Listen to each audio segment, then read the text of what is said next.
The rate of newborns suffering from drug withdrawal in the state of Pennsylvania has increased by more than 1,000% over the past decade, and this also includes Tioga County. These are shocking figures. However, one woman is working to make an ambitious change at the state level. WENY's Isabel Garcia joins us in the studio to share her story in this special report. Isabel. Yes, Robin Adams is the adoptive mother of Asa. Asa was born addicted to opioids, causing him to have an array of complications in the very early years of his life. Robin is now working to create the state's first pediatric recovery center in Tioga County, named after her son, called Asa'S Place. Can you show me how it works, honey? Meet Robin Adams. Like that? Her adoptive son Asa was born prematurely with a low birth weight of just 3 pounds. Asa was also born experiencing drug withdrawal in a condition called neonatal abstinence syndrome, or NAS. The inability to console him was really prominent. He couldn't sleep for more than about 20 to 30 minutes at a time. We didn't know anything about NAS, so we didn't know any of the symptoms to be looking for. Any infant that's born to a mother with a substance abuse problem or disorder during pregnancy is at risk for developing neonatal abstinence syndrome. It is a spectrum of symptoms that reflects dysregulation within the nervous system. So almost drug withdrawal in the setting of our nervous system continuing to develop. In Pennsylvania, NAS in newborns increased over the past decade at a staggering rate of 1,000%. Now, while Tioga County appears to have a lower rate compared to other parts of the state, there are some loopholes in how those numbers are reported. It becomes especially complicated when factoring in that the local hospital is equipped to only handle low-level deliveries. If we have a pregnancy that we've identified is going to have issues, we really try to plug them into maternal fetal medicine and higher level nurseries so that they can deliver safely there. Here we don't have all of those services for those at-risk babies or premature babies. It's reported as an NAS birth or an overdose in that area where the child was born or the overdose occurs, so we don't get the numbers. However, the method in how data is collected is changing. In October 2018, Governor Tom Wolf's Act 54 became law.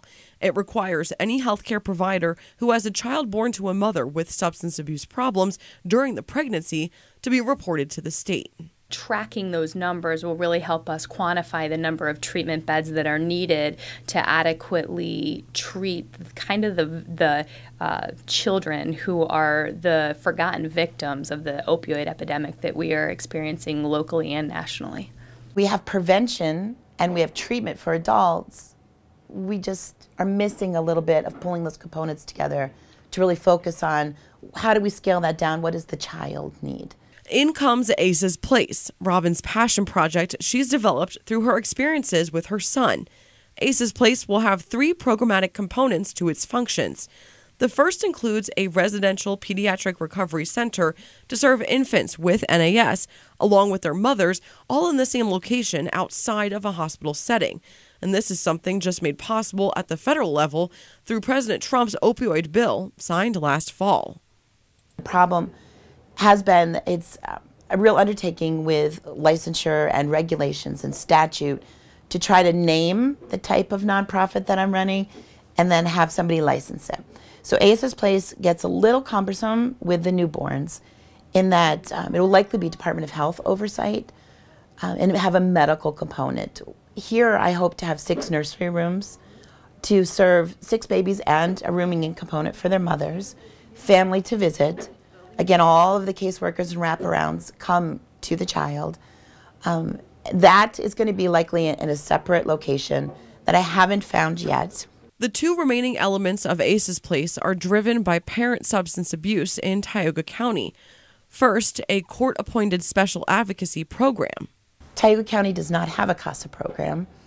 We'll be the first, and we are well underway in getting established with national CASA. And finally, a children's advocacy center that would serve child victims of abuse, whether it be physical, sexual, or neglect. We're serving the newborns to make sure that their safety is first, that there's a permanency option for them, that reunification is an achievable goal if we're treating mom and dad and immediate family members.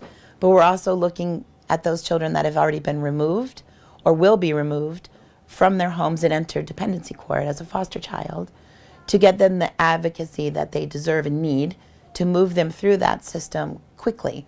Robin says she hopes to make a difference by setting an example for how addiction and treatment are handled by communities all across the nation.